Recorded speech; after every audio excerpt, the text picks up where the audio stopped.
हर्षचरितम् हर्षवर्धन की कहानी। हर्षचरितम् हर्षवर्धन की जीवनी है और इसको बाणभट्ट ने लिखा था। यह पहली ऐतिहासिक जीवनी थी। इसको अंग्रेजी में अनुवाद एडवर्ड वेलेस कोवेल और फ्रेडरिक विलियम थॉमस ने 1897 में किया था। इसके कुल 8 उच्छ्वास हैं। संवादों उच्छ्वासों में बाणभट्ट की अपनी आत्मकथा है।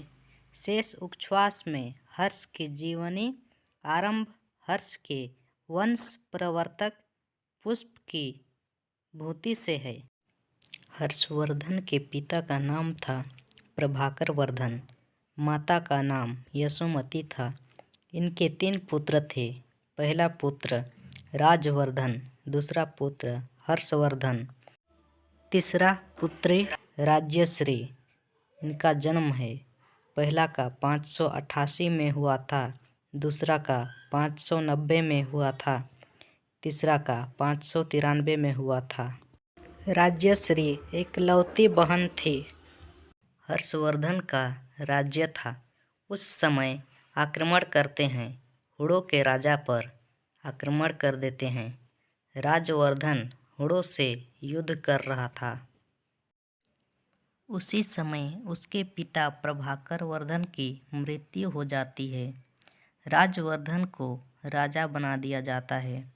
राजवर्धन युद्ध जीत जाता है।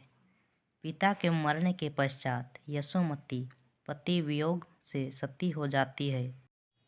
उसी समय आग में जलकर अपना प्राण त्याग देती है।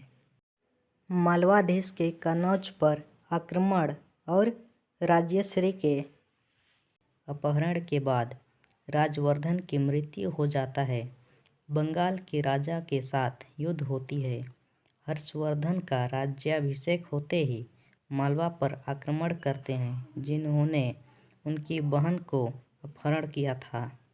मार्ग में बौद्ध भिक्षु दिवाकर मित्रों द्वारा बहन का पता लगाया जाता है। बंदीगृह से मुक्त होकर विंध्याटवी की ओर भागी है। हर्षवर्धन राजा शशांक पर भी आक्रमण कर देते हैं। यहीं से हर्षवर्धन की कहानी खत्म हो जाती है।